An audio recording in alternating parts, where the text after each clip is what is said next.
I could start with Stella, Edward, and then yourself. Would that be okay with you, sir? Yeah, that's great. Okay, thank you so much. So, Stella, please, the floor is yours. Really happy to hear from you. Okay, that's nice. Thank you so much. So I'll be presenting on a use. Kenneth, I wanted to share my screen. Would you just make me? Now possible, please. Thank you. So as I earlier said, part of my role in my PhD in Max Planck in Germany is working on data science approaches to the classification of ecosystem disturbances using satellite remote sensing. So my thematic focus mainly is the understanding of forest disturbances classification using high resolution remote sensing.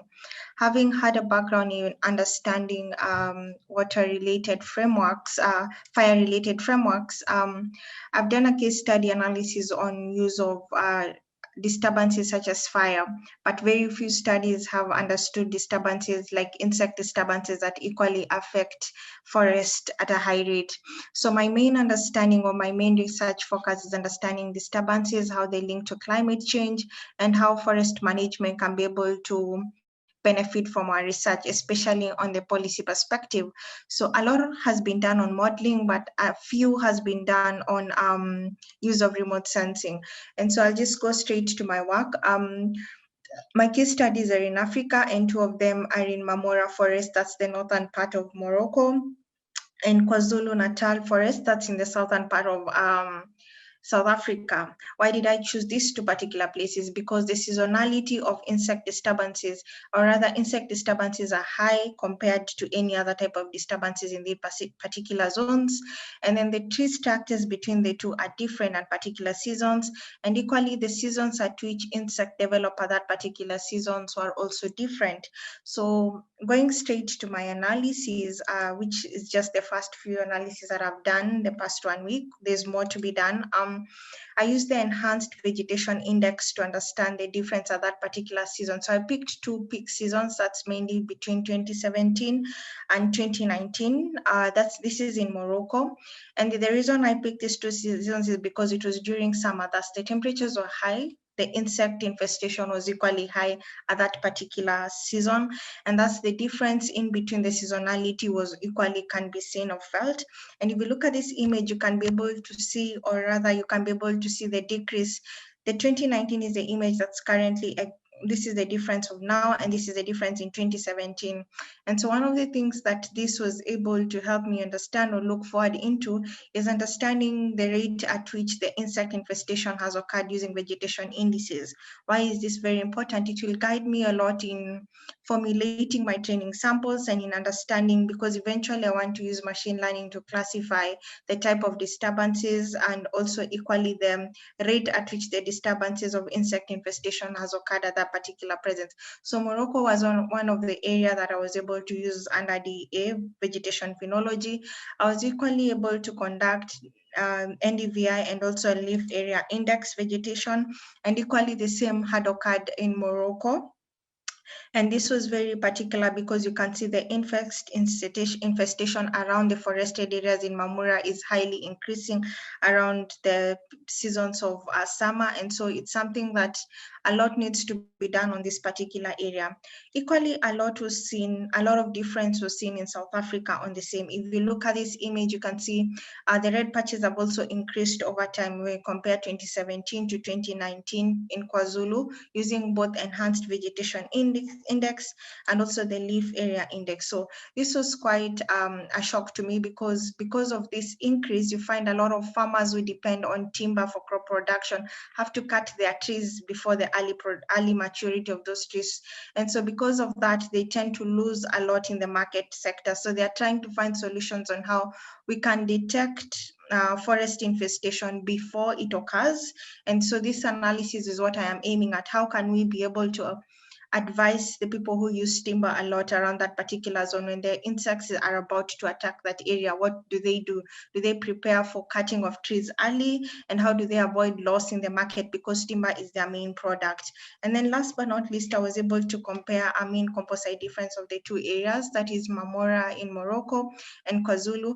And you can see there's a difference, especially in South Africa, there's a huge difference in reduction over time. And it's something that we really need to look out to, and also in Marmora, Morocco. So this is the farthest I've been able to do. Is there more? Yes, we're looking into, by the help of Kenneth and Buana, into using machine learning algorithm. So there are test field samples that I'm awaiting, so that I believe maybe in the next weeks I can be able to compare the use of random forest and also support vector machining, classifying the rate of insect disturbances based on our vegetation index results. Yeah, so that's the far I have been able to do. If you can advise me on how to improve on it or factors to include, it's also highly welcomed. Yep. Thank you very much, Stella. Everyone actually is just clapping. It's just that you're on mute. This is very great work. I welcome any questions, but we should not give a very tough questions anyways. Thank you. Yes. Yes. So any comments or questions will be most welcome as we wait for the presentation from Brian and then Edward. Maybe as you think about the question, we could go to Brian's presentation. Okay. Brian, yes, sir. Thank you, Stella. All right. Good morning, everybody. Well, it's morning for me, anyways. So the what I wanted to cover today was some kind of basic handling of how to get common data types or file formats into your Jupyter notebook. If you have some sort of data that's external to something that you're using on the sandbox. And so let's say you're, I guess we just saw an example of, for instance, looking at like the leaf area index or something with the data cube, and you have some external data source that you want to bring in. Oftentimes these are in a few common file formats. Chief among those being netcdfs, geotiffs, and shapefiles. So without further ado, let me share my screen. So, all right. Hopefully everybody can see. So netcdfs, I think that's the first place to start. netcdfs are probably the most, I want to say well supported, even though there's a few gotchas with netcdfs. The reason being is that netcdfs, their file format most directly mimics the Xarray format. So when we import data from the data cube, often when we do the load step, what is returned to us is a Xarray data set. And this actually mirrors the way data is stored in a netcdf in a pretty close way. But we're not so much concerned about, I guess, the actual format here. All I'll say is that netcdfs both have, there's two built-in methods for writing and reading netcdf into the Xarray library that you'll commonly load when you're working with data from the Open Data Cube. So this can be useful, for instance, if you do a load of some data and then you would want to get it and then, for instance, maybe load it into QGIS or some other GIS software, or just save it to disk because you want to pick up from that point sometime later on. And so the two things is that when you have data loaded in, we can call this toNetCDF method. And this looks like a lot. Most of this is optional and has a pretty easy default. So the main thing you should concern yourself with is that what you'll provide to this method is just basically the name of the file of where you want to save it. Oftentimes when we're dealing with netcdfs, they have the file extension NC. There's a link here when I share the presentation later if you want to learn more about NetCDF, but that's really not necessary to use it. But that's there for your curiosity. The other thing is that the Xarray library itself has a function to open NetCDFs, and it's actually quite robust. It can open multiple NetCDFs and all that. All that's in the documentation. If you want to see kind of more like the advanced use cases today, I really just want to cover the basics. So I have an example notebook here that I want to switch to real quick. Let's see, stop share. Share screen. All right, so here I have a notebook, and let me just restart this real quick. Restart. And so I'll load up a lot of the common libraries and some of the scripts that are really common when handling these type of files. And I'm also, you can, Xarray has some like built-in data sets just to use for convenience. So I'm using one of those just to kind of demonstrate this one. This one's an air temperature data set. And here we can see the actual a little preview of the data set. And if we want to, we can look at some of the values here when we print it out. If you return it, it automatically displays it. And we can also use the built-in X-ray plot method just to kind of look at this. This is air temperature over North America. And so really all that so even though in our presentation we had all these different options for NetCDF, right? Actually, I should go ahead and delete these because I ran this earlier.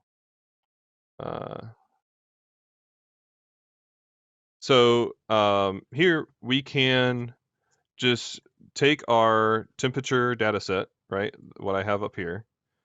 And this temperature data set, I call the toNetCDF method on it. And I give it the name of the file I want to save. Now, actually, I should clear the output. So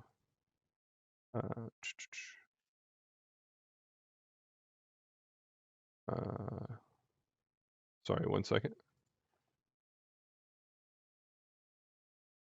Okay, so I import. I have my data set here. I can get a little preview of it. But then when I run this, it'll actually create a NetCDF file for me over here. Hopefully y'all saw that just appear. I'm not sure.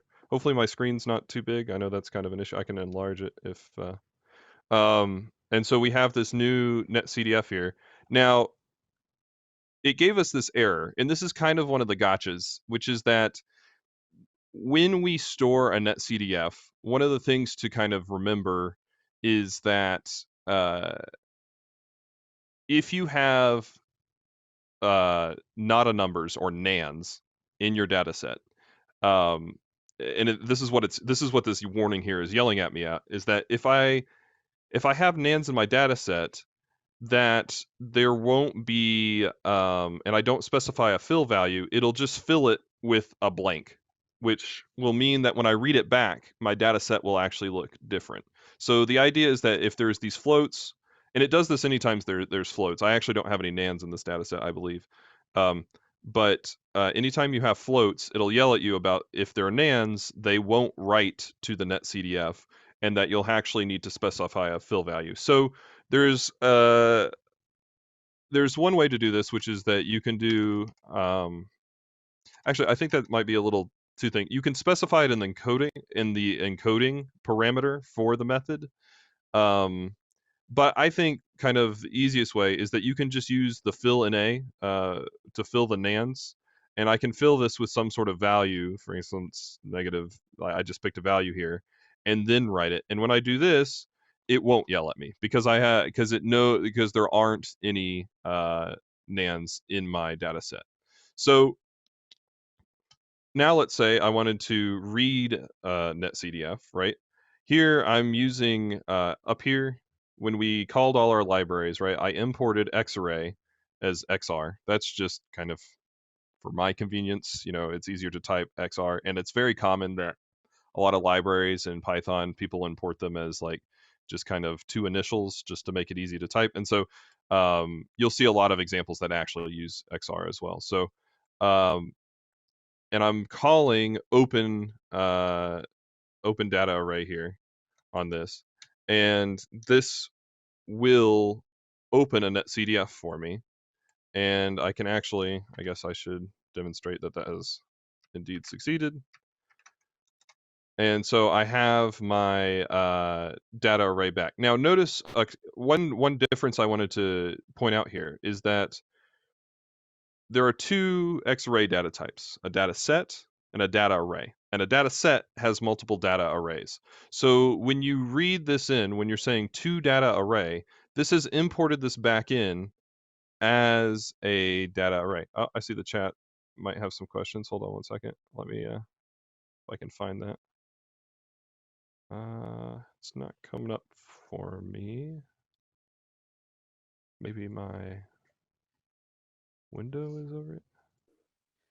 A question from Oguz about if they are optional extensions. I don't.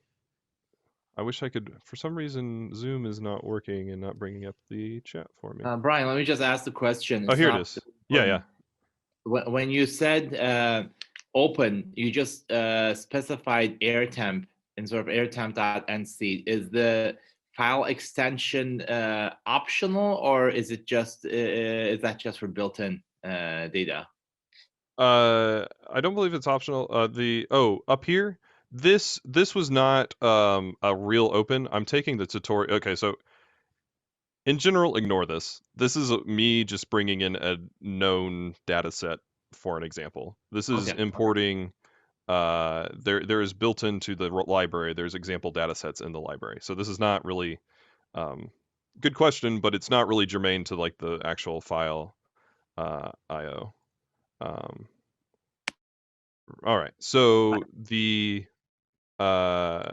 so I can open it up. So what I was trying to point out is that this is coming as a data array instead of a data set. And so that might cause some confusion if you're ever using this, but just know that you need to figure out, you're now dealing with an array if you're opening something instead of a data set, which you might be more used to.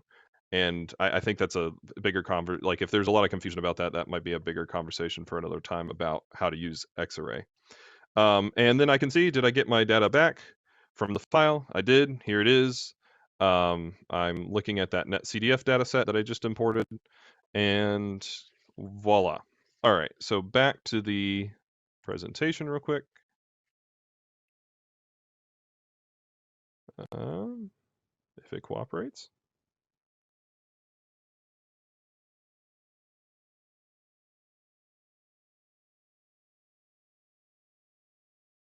Hello? Yes, we can hear you.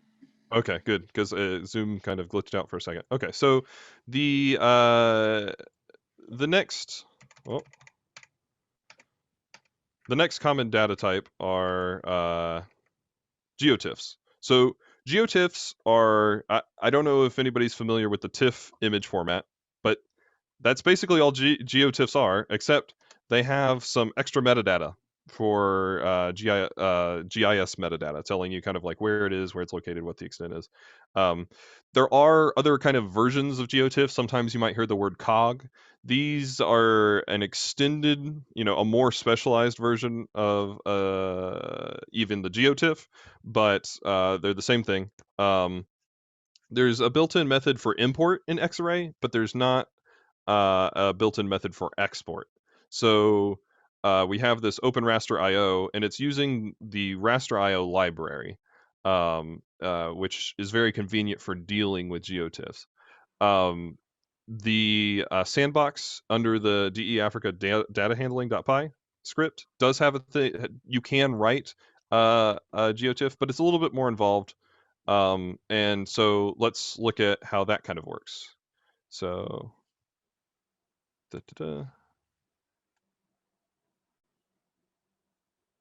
So we're back here and we're looking at the kind of the GeoTIFF section. So one thing is that if you were to open this, you can drag and drop your file. So I have a raster.io. This is another example file from raster.io. And over here, I'm using Xarray's open raster.io here. And I've just specified the name of the file that I have in the same directory that I'm operating in. So this is the notebook I'm using, and here's the file. So that's kind of important. You know, if it doesn't say it finds the file, make sure everything's in the same folder. And so I can do this. It will actually read in the data, and we can see that data set here. And so we have 3 bands. It's got some extent, right? This is just kind of a generic satellite capture. And so we can take a look at that by using the mshow method that's built in for data arrays and for Xarray, sorry. And yeah, so we've successfully read this file, and now we could use this, like if we wanted to combine this with something else, we could. The thing I'm kind of glossing over here that I think is maybe the harder thing is that it's really important to know the CRS of your files. I find so you can use GDAL, and maybe we could go over this of kind of like accessing metadata manually at like another time.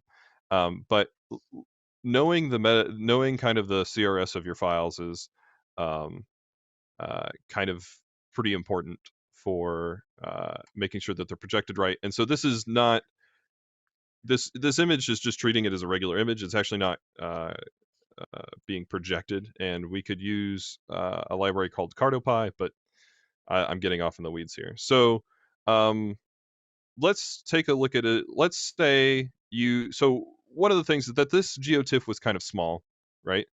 And let's say that you had a much larger GeoTIFF. So I have uploaded this let me see if I can find it. This population GeoTIFF. So this was kind of from when we were doing one of our use cases in Senegal, and so I have a population of Senegal GeoTIFF, and it's actually quite big. It's for the whole country, and I may only be concerned with a specific city or a very small area, right? The other thing is that a lot of times these GeoTIFFs can be so large that I wouldn't really want to load them into my instance. As one big data array. Like the data array would just be so huge that it might, cause me memory errors, or might be hard to process, might just slow everything down. So even though we could maybe use like some sort of Xarray built-in indexing to find a small portion of it that we would like, it might be better to use raster.io directly. And so I want to walk through this kind of very quickly. I know this is a little bit more of an advanced things, but it might be useful to somebody if they're having trouble importing large GeoTIFF. So I import raster.io, and I import Windows. And what Windows will allow me to do is actually raster.io will then go in and only read a specific part of a GeoTIFF. And so all of this up here is kind of me setting up the area that I want to see. So I found the city of St. Louis that I want to focus on. I defined a pre-existing area, and then I wrote a small function basically to give me the area that I would like, right? To give me, because I'm going to need the upper left corner, the left, the bottom, the right, and the top. And I've labeled those down here.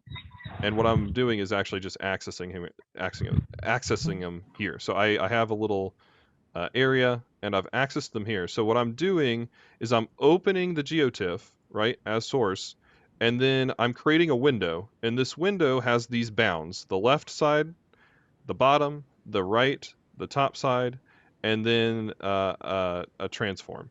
So I then then what I'm going to get out is an actual array from this, and I'm just going to call this STL dataset, right?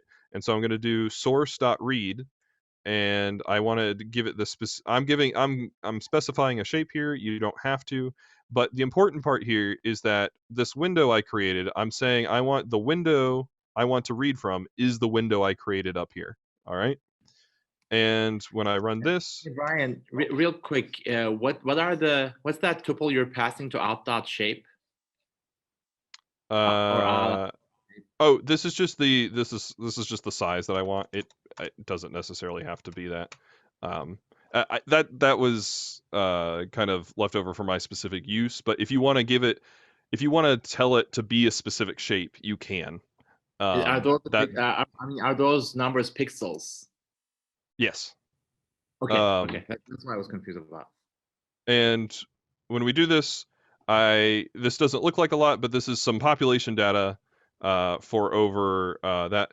A thing to note that this doesn't generate an X array. This generates just a raw array. So you would have to then manually add this array to an X array if you wanted to for it to maybe line up. But that I think is an advanced topic. But this is just like getting in the data so you can like visualize it in your notebook. All right, so back to the presentation. I'm almost done. I know this is long. So my final, I think the final format that's very, very common is shapefiles. And I'm gonna go over, actually, I also have a pandas example I forgot to include in my presentation. But the other really common file are shapefiles. And so you'll see these as an export from a lot of Esri products. They're common for other things, but they're a very common vector file format. So if you have an area that you've denoted, right, with some points, this is not raster data, this is vector data, right? And so there's only really 3 required files. So you may only see these 3. To make this work, you really only need these 2, and I think you can get away with 1 actually. The one file that's really handy to have is the .prj file, and this PRJ file will have the projection. So like if you were just handed a file and you didn't know how it was projected, look at the PRJ file and it'll tell you the projection. You can also use some desktop software like QGIS. You can just kind of throw the file into QGIS and it'll also tell you the projection if you don't want to like kind of manually access it. And many times what we're going to be using to read shapefiles is this very handy library called GeoPandas. And it's like the pandas. I don't want to get into that. I think let's go to the notebook. I think it'll be better to explain it with a concrete example.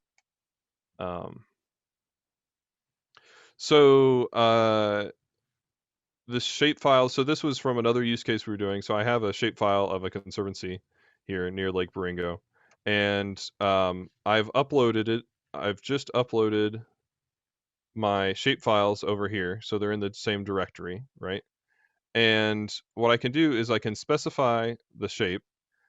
Sometimes there might be multiple polygons in there, so like having a little ID for it would be helpful. But we're gonna read the vector. The real thing to pay attention to is that up at the beginning here, when I was importing, I imported GeoPandas, and I just used this little abbreviation for GeoPandas. And from GeoPandas, I'm using the read file, and I can give it the name of my shape file, right? And I can oh, forgot to define this. There we go. I gave it my shapefile, and it says I have a polygon here, which is really nice. I know that the CRS is this, so if it doesn't actually pick up the CRS, I can manually set the CRS. The reason I've set in place equal to true is that I want it to actually just add it to GDF without having to otherwise it'll create a new copy of it. I want it to just modify the copy that I'm calling this on. So that's why I'm setting in place equals true. And we can see, okay, I can see if you needed to ever access the CRS, this would be the way to do so. If you wanted the EPSG, the little call out, the actual identifier for it. And we can then look at, did this import correctly? I have it, there's a nice script called map shapefile that is available here from the DE Africa plotting scripts. It's called map shapefile. And what this will do is allow you to actually see over kind of an interactive map, did I indeed, like for instance, import this shapefile correctly? Is it in the right area? Can I see that, right? And that's very nice. And then so one use case for using a shapefile like this may be to actually get data from the area that you're interested in, right? You might have, you know, like the outline of an actual jurisdiction or state boundary or something like that. And it might be very helpful that I then want to pull raster data out of the data cube with this shapefile. So I'll leave this here. I'll create my data cube object. Oh, what? Why can't I run anything? Hello?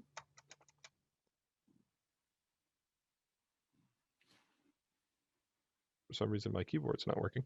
So I connect to the data cube. I create my data cube object here. So I connect to the data cube. And then I have my query here that I'd like. So this is all kind of the boilerplate setup for accessing data from the data cube. And here, really what I need to do is I need to provide it with an actual GeoJSON, if I recall correctly.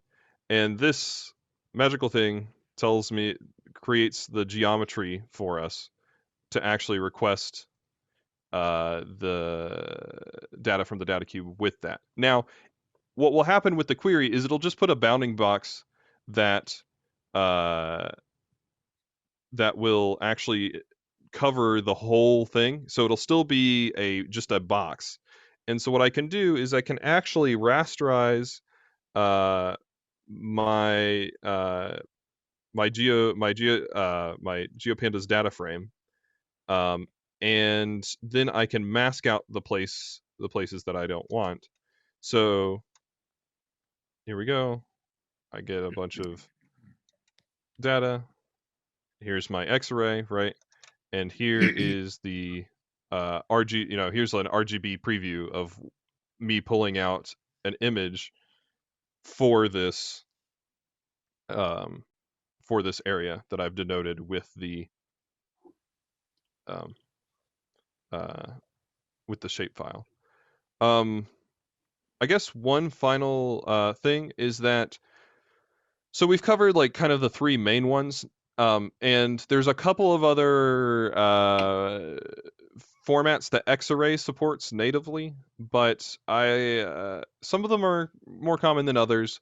But I would also say that another common thing is perhaps to convert your X-array to pandas, because pandas, which has data frames in series, right? It's a tabular data format, and it's a very, very popular library. It's used in many parts of data science in the Python ecosystem, and it has many import-export utilities built into it, more so than X-array. So it's really handy to know how to convert your data set to a data frame. And so if I have so this is using that same air temperature data set that I brought in earlier, and here I can use this to convert it to a data frame.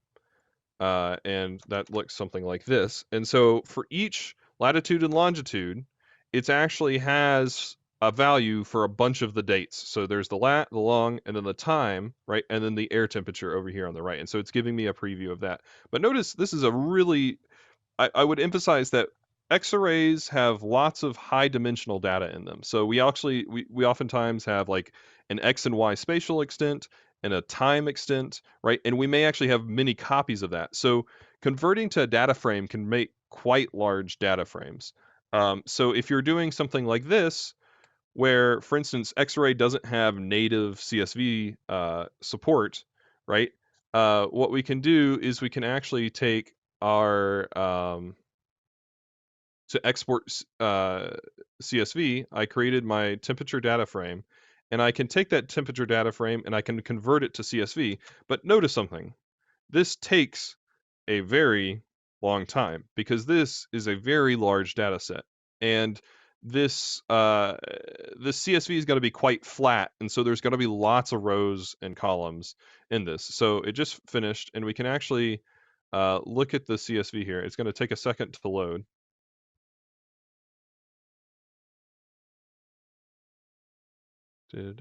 While that's loading, I should probably go cover the other part of it.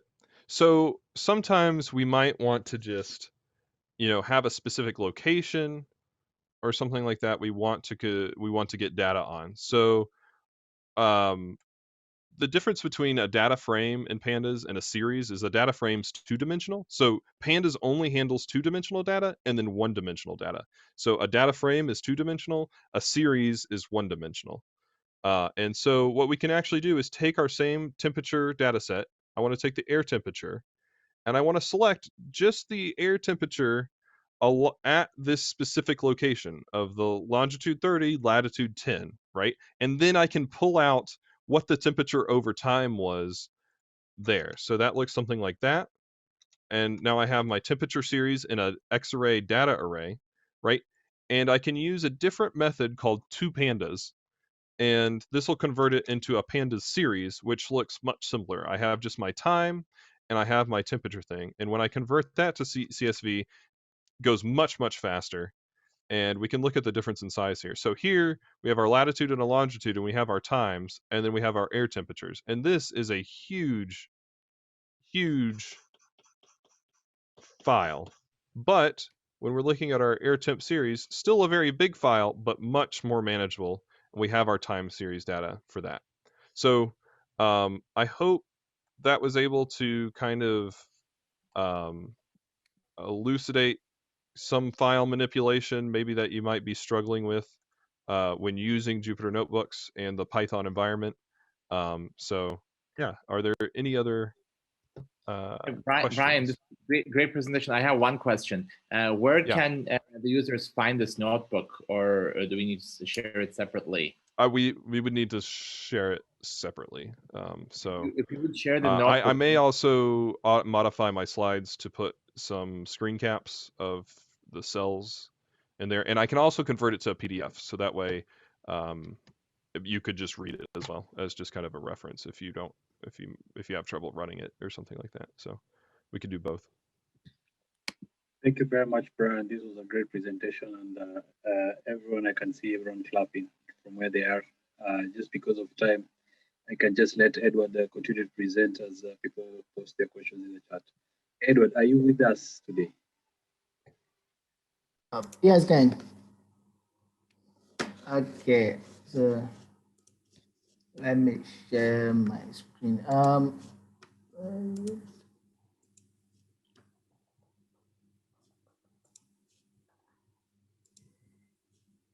Okay.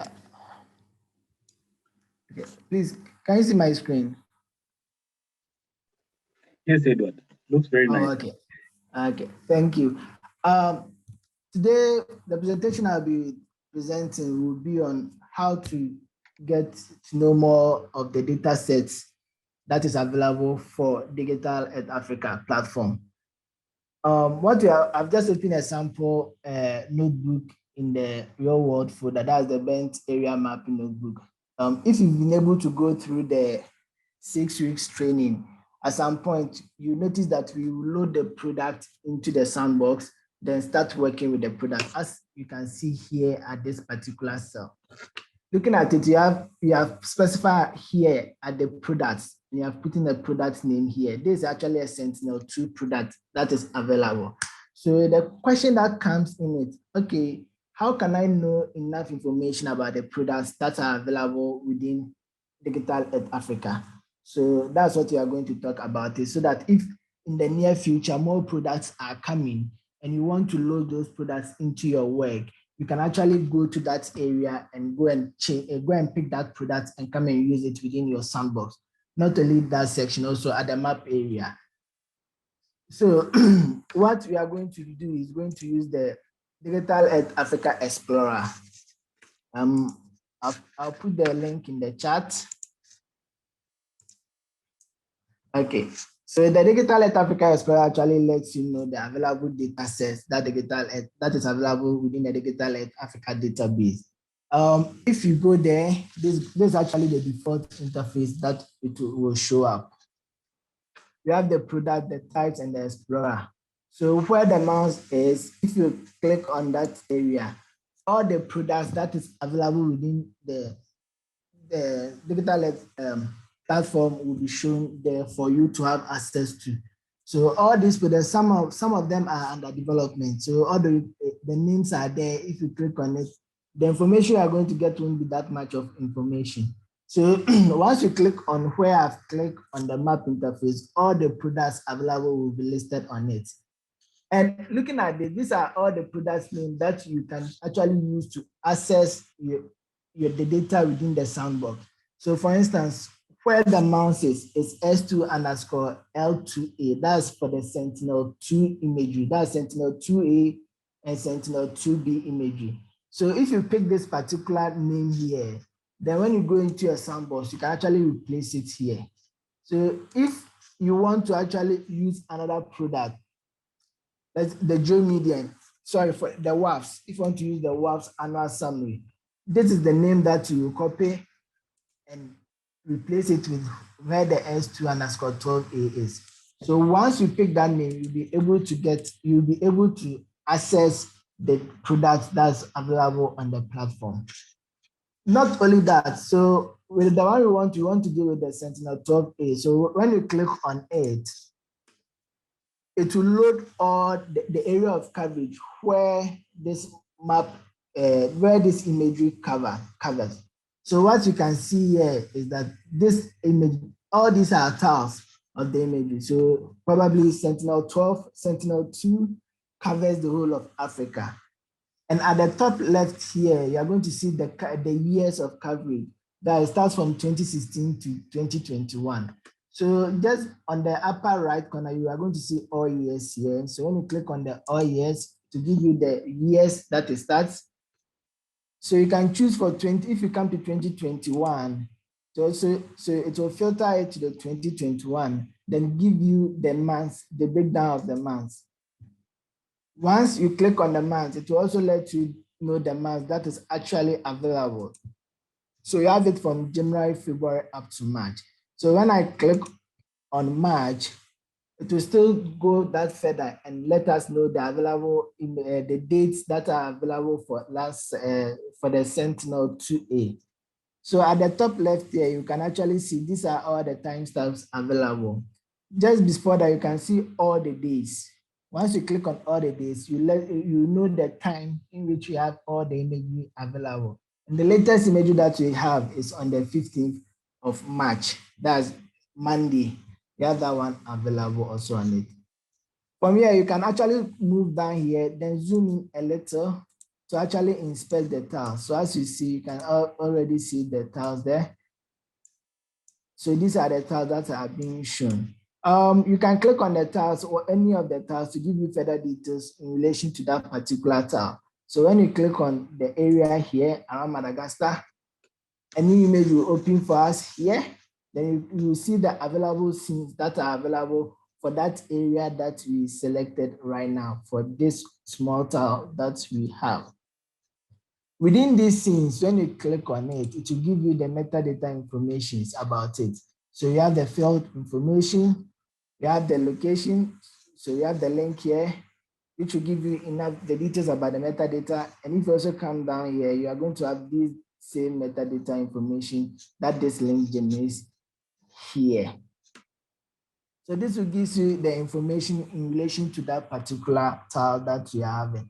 So with the Explorer, it actually helps you to have much detailed information of the imagery that is available within the sandbox. And you can actually go into it further. For instance, if you pick the metadata information here, then you create another new imagery, new web page. It will give you this in the form of a JSON format. One of the interesting things about the JSON format is there are links here for you to be able to get that imagery out of it. So for instance, if you want to download the image, you have the TIFF file here, that's the true color image. Once you click on this, it will download that particular TIFF image for you to be able to also open it in a different file, whether QGIS or ArcGIS, to inspect further of that particular scene. So the metadata actually help us to be able to also look through the data that are available on the platform.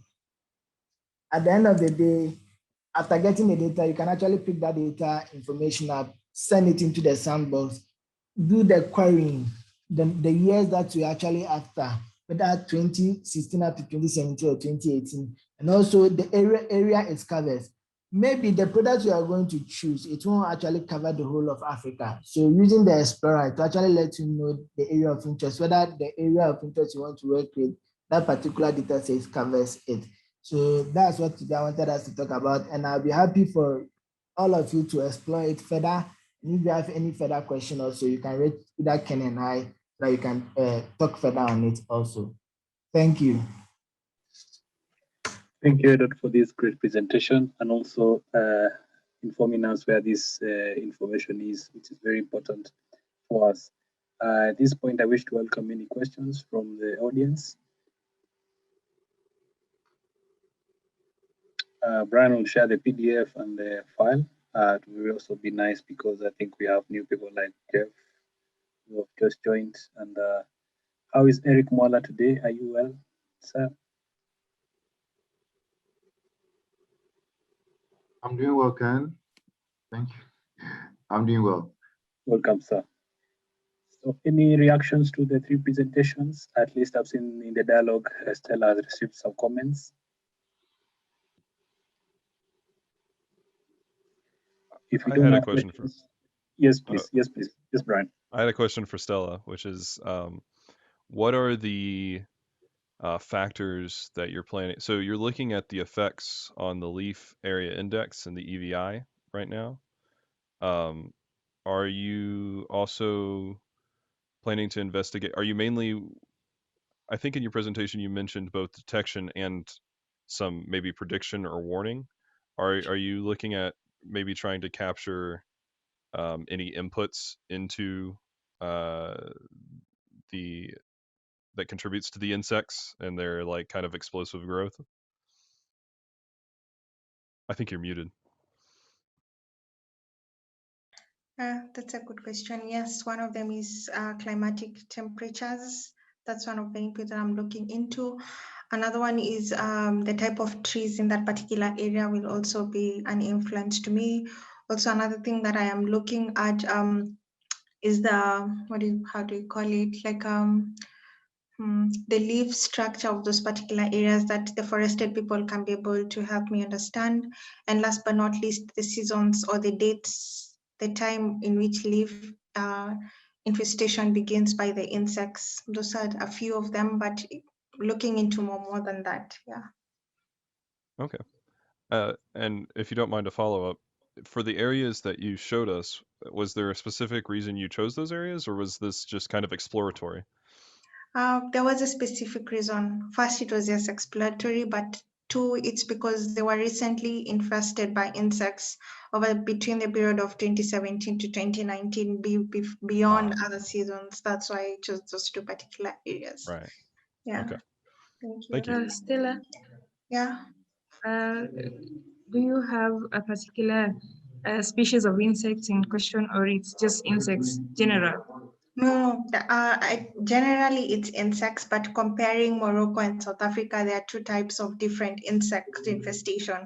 So that's why it's also, I choose those particular areas because they have different characteristics and the types of insects which eventually affect differently on the leaves. So that's some of the data that I've required. I've sent a request to the people who work there on forestry to help me understand. Yeah. So later on, you'll narrow down to a specific species. Yes, later on, once I've identified which one is the major one that affects a lot. Yeah. Okay, interesting. What are the two types of insects? Did you say? Yeah, one was the meats, myotes, how do you call it? Yes, and the second one was bark beetles a lot. Yeah. Okay. Yeah. Interesting. Yeah. Thank you, Stella, for your good presentation. And I think your research is heading towards interdisciplinary, working with various different folks, which you'll do very well. So thank you and congratulations also in advance. Thank you. Since now we don't have any questions for the team, could we look also next week